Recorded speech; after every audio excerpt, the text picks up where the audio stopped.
Bismillahirrahmanirrahim. Assalamualaikum warahmatullahi wabarakatuh. Perkenalkan, nama saya Ihdi Saputra Ritonga. Ingin menjelaskan hasil review paper saya tentang tugas mata kuliah kecerdasan buatan. Paper yang saya review yang pertama yaitu tentang Decision Support System yang berjudul Predicting Employee Absent for Cost-Effective Intervention. Di sini selanjutnya dari Simago, rankingnya Q1. Dan latar belakang dari paper ini menjelaskan yang pertama, ketidakhadiran karyawan dikarenakan sakit didefinisikan sebagai kegagalan untuk menghadiri pekerjaan yang dijadwalkan sebagai akibat dari kesehatan yang buruk. Merupakan masalah yang mengganggu operasi dan merugikan perekonomian, khususnya bagi perusahaan itu sendiri. Biaya tahunan ketidakhadiran pekerja di negara-negara organisasi untuk kerjasama ekonomi dan pembangunan atau disingkat OECD diperkirakan antara 1,2 dan 2% dari total PDB mereka. Dalam istilah ini diterjemahkan menjadi antara 0,6 sampai 1 triliun dolar Amerika Serikat. Oleh karena itu, wajar bagi pengusaha untuk mencari solusi untuk masalah ini. Spesialis Belgium HRD mengembangkan solusi untuk mengatasi ketidakhadiran karyawan ini menggunakan ilmu data atau data science. Diperlukan juga sebuah desain sistem pendukung keputusan yang mampu mengidentifikasi karyawan berisiko absen karena sakit, biasanya hanya sebagian kecil dari tenaga kerja. Kemudian harus ditargetkan dengan tindakan pencegahan. Kemudian tujuan penelitian dari paper ini yang paling utama itu untuk meningkatkan kesehatan dan kesejahteraan di tempat kerja agar tidak terjadi keabsenan dalam kegiatan pekerja. Untuk tujuan ini tugasnya untuk mengidentifikasi kelompok karyawan yang berisiko absen karena sakit yang kemudian dapat ditargetkan dengan intervensi yang bertujuan untuk mengurangi dan mencegah ketidakhadiran agar dapat dicegah ketidakhadiran dari karyawan yang absen dikarenakan sakit. Dalam penelitian ini, peneliti menyelidiki penggunaan analitik prediktif sebagai sistem pendukung keputusan untuk meningkatkan kesejahteraan karyawan di tempat kerja dengan mengidentifikasi kelompok karyawan yang berisiko absen karena sakit yang harus ditargetkan dengan intervensi kesehatan.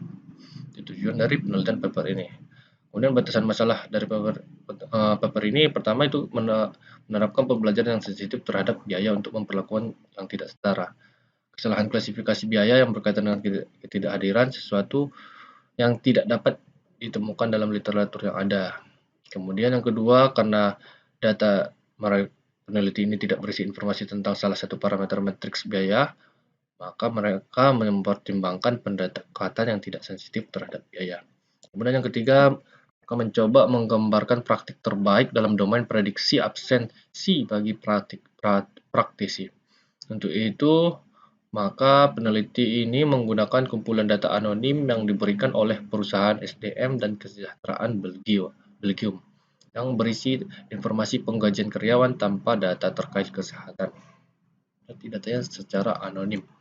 Kemudian metodologi penelitian yang digunakan oleh peneliti ini itu peneliti mengadopsi berbagai ensemble pohon keputusan atau decision tree dalam kerangka kerja dan menggabungkannya dengan solusi mutakhir untuk masalah ketidakseimbangan kelas karena persyaratan untuk sistem pendukung keputusan dapat segera diimplementasikan di cloud. Peneliti menerapkan metode dengan implementasi OpenSearch yang ada. Decision tree sendiri ini telah terbukti memiliki sejumlah properti yang sangat diinginkan. Mereka dapat menangani tipe data campuran dan nilai yang hilang. Mereka tidak sensitif terhadap transformasi monoton dari ruang fitur dan tidak memerlukan normalisasi prediktor. Mereka dapat menangani prediktor yang tidak relevan dan kuat.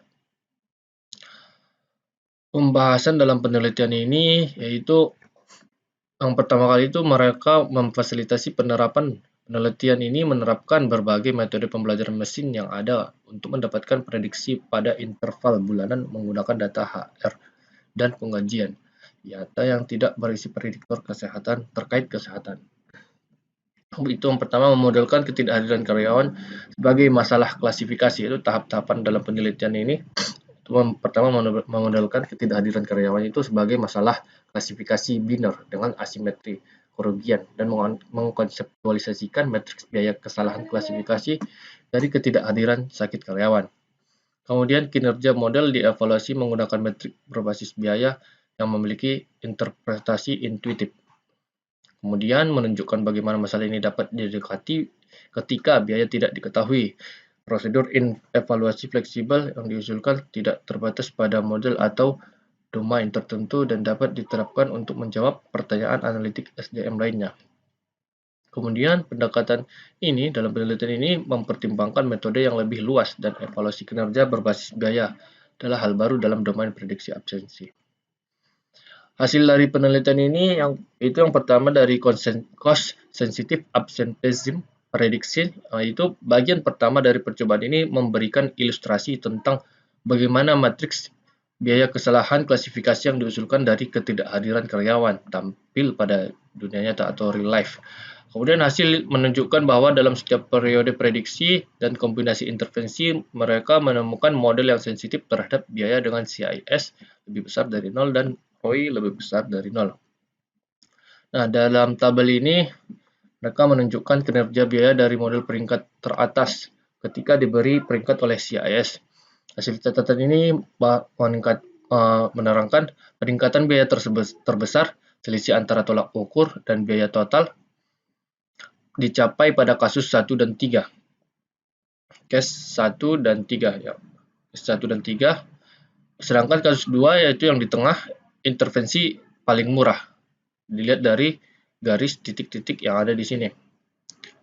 Hanya menunjukkan peningkatan marginal saja. Peneliti ini juga menemukan bahwa model DMACC yang menggunakan prediksi regresi untuk mengklasifikasikan mencapai peningkatan biaya yang lebih tinggi, jauh lebih sering daripada model yang menggunakan jam rata-rata.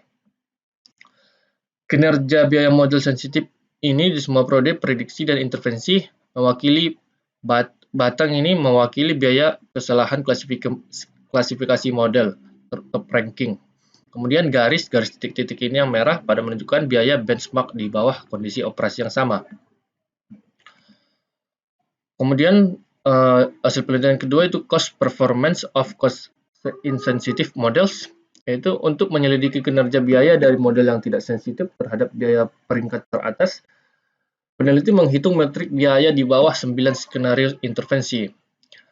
Gambar yang selanjutnya menunjukkan perbedaan dalam kinerja biaya yang dicapai oleh model sensitif biaya peringkat teratas ketika diberi oleh BACC versus model sensitif biaya peringkat teratas terlepas dari kinerja yang wajar ketika dievaluasi menggunakan metrik berbasis kesalahan tidak sensitif terhadap biaya model yang jarang memiliki CIS positif dan selalu kalah dengan model sensitif yang terhadap biaya.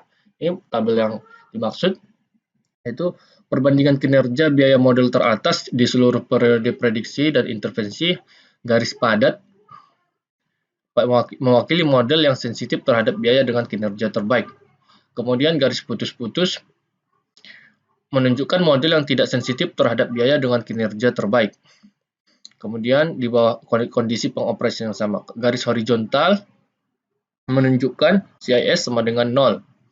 Di sini mengacu pada P 0,1 yang bergantung pada catatan di peneliti.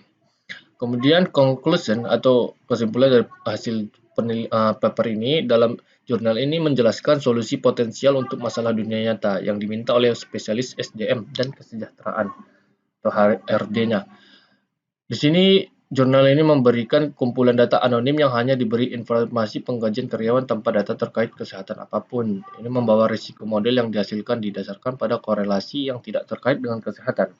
Oleh karena itu menekankan bahwa model konseptual dikembangkan dengan asumsi bahwa setiap intervensi dianggap bertujuan untuk meningkatkan karyawan kesejahteraan. Jadi menargetkan seseorang secara keliru seharusnya tidak pernah mengarah pada hasil negatif bagi individu. Kemudian untuk paper yang kedua tentang economic modeling yang berjudul Predicting a Restaurant's Financial Distress Using Decision Tree and Adabus Decision Tree Models. Latar belakang dari paper yang ini, industri restoran telah menghadapi tantangan berat karena gejolak ekonomi baru-baru ini. Indikasi penurunan ekonomi adalah fakta bahwa jumlah restoran yang beroperasi di Amerika Serikat telah menurun untuk pertama kalinya dalam satu dekade. Karena 5.202 restoran tutup selamanya, meninggalkan 500 ribuan restoran yang lain yang beroperasi di seluruh negeri. Kemudian, dengan meningkatnya jumlah restoran yang mengalami kesulitan keuangan, penting untuk mengidentifikasi restoran mana yang paling rentan terhadap resiko kesulitan keuangan. Karena mengenali bisnis yang berpotensi mengalami kesulitan keuangan dan mengidentifikasi masalahnya memberikan kesempatan terbaik bagi manajer perusahaan restoran tersebut untuk mengambil tindakan korektif menurut Moncarz dan Krohn. Kemudian jurnal ini mengidentifikasi kesulitan keuangan sebagai situasi di mana perusahaan tidak dapat memenuhi kewajiban keuangannya kepada kreditur, pemasok, atau vendornya. Kondisi kesulitan keuangan ini oleh karena itu sangat menarik bagi manajer keuangan, analis kredit dan keuangan, investor individu, dan peneliti keuangan dan operasional. Oleh karena itu, kebutuhan mendesak untuk mengembangkan alat yang efisien untuk menilai resiko kesulitan keuangan dalam bisnis restoran khususnya. Motivasi peneliti ini adalah untuk mengembangkan model prediksi kesulitan keuangan restoran yang efisien dan akurat. Bisa dikatakan juga tujuan utamanya itu dari penelitian ini menguji faktor-faktor kesulitan keuangan utama untuk restoran-restoran Amerika Serikat yang diperdagangkan secara publik, itu secara terbuka, secara IPO, kalau menurut di saham untuk periode 1988 hingga 2001 itu bisa diinvestasikan. Kemudian metodologi penelitian ini menggunakan pohon keputusan atau decision tree juga, dan pohon keputusan ADABUS. ADABUS ini model sendiri itu untuk seluruh dataset mengungkapkan bahwa restoran yang mengalami kesulitan keuangan lebih bergantung pada utang. Makanya dia bergantung pada kreditur. Kemudian menunjukkan tingkat peningkatan aset yang lebih rendah, margin laba bersih yang lebih rendah, dan rasio lancar yang lebih rendah daripada restoran yang tidak tertekan. Kemudian model yang kedua itu DT model itu C4.5 adalah salah satu metode yang paling populer juga digunakan untuk membangun model DT, decision tree tadi. Algoritma C4.5 ini memberikan perbaikan pada ID3 yang terkenal. C4.5 ini menghasilkan pohon keputusan dengan mengevaluasi perolehan informasi dengan mempartisi pohon lebih lanjut atau ranting-rantingnya dalam decision tree terhadap pada tahap tertentu. Kemudian algoritma dimulai dengan pohon minimal dan mengevaluasi atribut yang menghasilkan partisi paling informatif dari kasus pelatihan. Fungsi evaluasi yang digunakan untuk pemisahan di C4.5 ini adalah penguatan rasio yang dapat didefinisikan dengan cara berikut ini. Kemudian ada DT model ini menurut Bastos, ini dapat membantu menstabilkan respon pengklasifikasi sehubungan dengan perubahan dalam sampel pelatihan. Algoritma ada boosting pertama-tama menetapkan distribusi awal pada set pelatihan dan kemudian mengulanginya hingga kriteria penghentian tercapai dengan menggunakan bobot adaptif. Pembahasan dalam penelitian ini yang pertama itu descriptive analysis, yaitu karena data tidak memenuhi persyaratan untuk uji parametrik, peneliti menggunakan uji Manny-Whitney-U non-parametrik untuk menentukan apakah sampel restoran bermasalah atau tidak. Kemudian hasil tes Kolmogorov-Smirnov terpenuhi bahwa sebagian besar dari dua sampel berasal dari populasi yang sama, fungsi distribusi pada batas maksimum 0,1 tingkat signifikansinya. Sementara ketika diuji Mann-Whitney-U-nya digunakan untuk menguji apakah dua kelompok yang independen secara statistik telah diambil dari kelompok yang berbeda. Populasi sehubungan dengan mean. Uji Kolmogorov-Smirnov tadi digunakan untuk menguji apakah dua kelompok independen secara statistik telah diambil dari populasi yang berbeda sehubungan dengan distribusinya. Di sini tabel yang ini menunjukkan bahwa sebagian besar variabel berbeda secara signifikan pada batas maksimum 0,1 seperti yang ditunjukkan nilai P dari tabel ini. Ini terlihat P itu lebih kecil dari 0,1. Kemudian ini tabel perbandingan dari comparison of predictive and discriminatory performance of the model. Tabel ini menunjukkan kinerja prediktif dan diskriminatif dari data dan model ADABUS. Akurasi keseluruhan sedikit lebih tinggi di decision tree ADABUS daripada di decision tree yang sendiri. Tingkat akurasinya lebih tinggi di AdaBoost Decision Tree.